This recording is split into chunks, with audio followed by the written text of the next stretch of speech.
परम पूज्य गुरुदेव और वंदनीय माता जी के चरणों में कोटि कोटि प्रणाम। आप सभी को प्रणाम।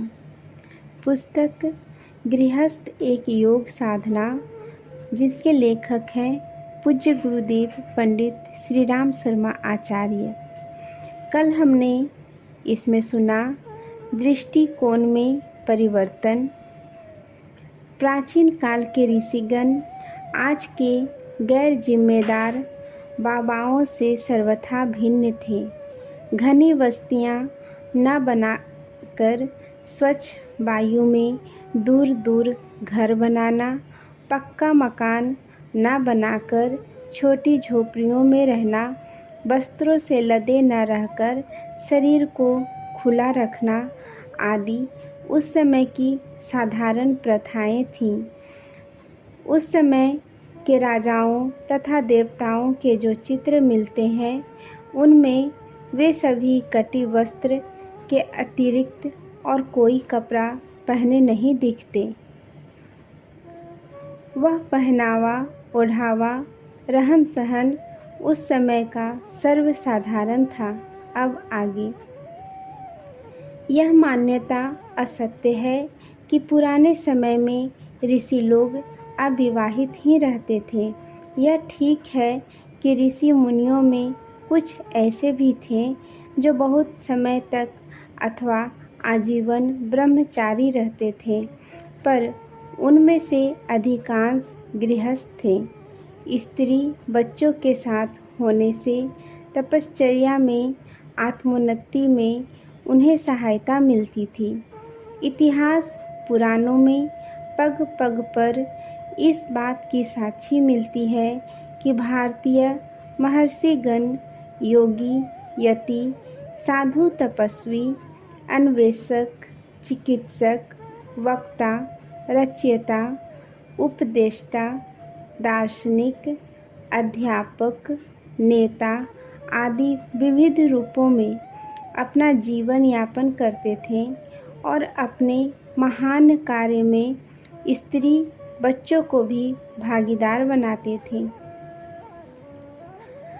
आत्म साधन में जो विक्षेप पैदा होता है, उसका कारण अपनी कुवासना, संकीर्णता, तुच्छता, अनुदारता और स्वार्थपरता है। यह दुर्भाव ब्रह्मचर्य, गृहस्थ, वानप्रस्थ या संन्यास जिसके भी आश्रय में रहेंगे, वे उसे ही पापमय बना देंगे।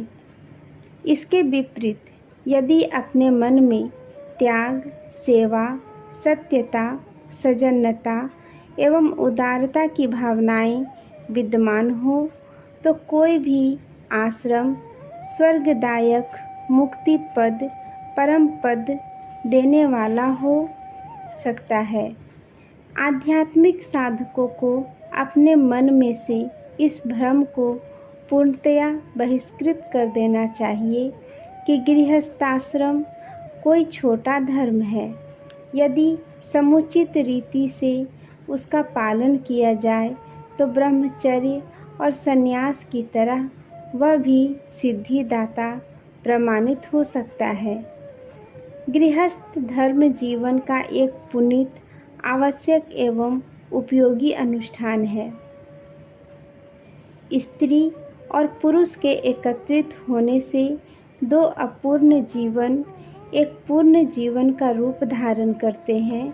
पंछी के दो पंखों की तरह, रथ के दो पहियों की तरह स्त्री और पुरुष का मिलन एक दृढ़ता एवं स्थिरता की सृष्टि करता है। शारीरिक और मानसिक तत्व के आचार्य जानते हैं कि कुछ तत्वों की पुरुष में अधिकता और स्त्री में न्यूनता होती है। इसी प्रकार कुछ तत्व स्त्री में अधिक और पुरुष में कम होते हैं। इस अभाव की पूर्ति दोनों के सहचर्तव्य से होती है। स्त्री पुरुष में एक दूसरे के प्रति जो असाधारण आकर्षण होता है, उसका कारण वही क्षतिपूर्ति है। मन की सूक्ष्म चेतना अपनी क्षतिपूर्ति के उपयुक्त साधनों को प्राप्त करने के लिए विचलित होती है, तब उसे संयोग की अभिलाषा कहा जाता है। अंधे और पंगु मिलकर देखने और चलने के लाभों को पर्याप्त कर लेते हैं। ऐसे ही लाभ दूसरे की सहायता से दंपति को भी मिल जाते हैं। मूलतः न तो पुरुष बुरा है न स्त्री, दोनों ही ईश्वर की पवित्र कृतियाँ हैं। दोनों में ही आत्मा का निर्मल प्रकाश जगमगाता है। पुरुष का कार्य क्षेत्र घर से बाहर रहने के कारण उसकी बाहरी योग्यताएं विकसित हो गई है। वह बलवान, प्रभावशाली, कमाऊ और चतुर दिखाई देता है, पर इसके साथ साथ ही आत्मिक सद्गुणों को उस बाहरी संघर्ष के कारण उसने बहुत कुछ खो दिया है। सरलता, सरसता, वफादारी, आत्मत्याग, दयालुता, प्रेम और वात्सल्य की वृत्तियाँ आज भी स्त्रियों में पुरुषों की अपेक्षा बहुत अधिक देखी जाती है। मुद्दतों से शिक्षा दीक्षा, अनुभव एवं सामाजिक कार्यक्षेत्र से पृथक एक छोटे पिंजरे से घर में जीवन भर बंद रहने और अपने जैसे अन्य मूर्खों की संगति मिलने के कारण वे बेचारी व्यावहारिक ज्ञान में बहुत कुछ पिछड़ गई है, तो भी उनमें आत्मिक सद्गुण पुरुषों की अपेक्षा बहुत अधिक विद्यमान है। उनके सानिध्य में नरक, पतन और माया बंधन जैसे संकट उत्पन्न होने की आशंका नहीं है। सच तो यह है कि उनके पवित्र अंचल की छाया में बैठकर पुरुष अपनी शैतानी आदतों से कुछ छुटकारा पा सकता है। उसकी स्नेह गंगा के अमृत जल का आचमन करके अपने कलुष कसाइयों से, पाप तापों से छुटकारा पा सकता है। जिसका अंतःकरण पवित्र है, वो कोमलता की अधिकता के कारण स्त्री में और भी अधिक सत तत्व का अनुभव करते हैं। हजरत मोहम्मद साहब कहा करते थे कि मेरा स्वर मेरी माता के पैरों तले है। महात्मा विलियम का कथन है कि ईश्वर ने स्त्री के नेत्रों में 2 दीपक रख दिए हैं ताकि संसार में भूले भटके लोग उनके प्रकाश में अपना खोया हुआ रास्ता देख सके। तपस्वी लोवेल ने एक बार कहा था, नारी का महत्व है मैं इसलिए नहीं मानता कि विधाता ने उसे सुंदर बनाया है, ना उससे इसलिए प्रेम करता हूँ कि प्रेम के लिए उत्पन्न की गई है।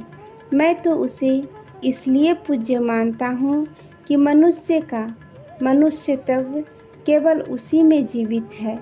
दिव्यदर्शी टेलर ने अपनी अनुभूति प्रकाशित की थी कि स्त्री की सृष्टि ईश्वरीय प्रकाश है। वह एक मधुर सरिता है जहाँ मनुष्य अपनी चिंताओं और दुखों से त्राण पाता है। दार्शनिक प्लेटो ने कहा है, सृष्टि के आदि में मनुष्य अपंग था। वह पृथ्वी के एक कोने में पड़ा सिसक रहा था। स्त्री ने ही उसे उठाया और पालकर बड़ा किया। आज वही कृतघ्न उन स्त्रियों को पैर की जूती समझता है।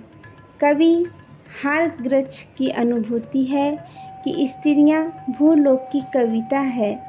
पुरुष के भाग्य का विस्तार उन्हीं के हाथ में है। कार्लाइन कहा करते थे, यदि तुम प्रेम के साक्षात दर्शन करना चाहते हो तो माता के गदगद नेत्रों को देखो। सृष्टि के आरंभ काल का दिग्ध दर्शन कराते हुए संत केलवैल ने कहा कि जब तक आदमी अकेला था तब तक स्वर्ग भी कंटककार्निक था। देवताओं के गीत, शीतल, समीर और ललित पाटिकाएं उसके लिए सभी व्यर्थ थी। यह सब होते हुए भी वह उदास रहता था और आहें भरता था, परंतु उसे हवा मिल गई तो सारा दुख दूर हो गया, कांटे फूलों में बदल गए। आज के लिए यहीं तक। आप सभी को धन्यवाद। जय माँ गायत्री।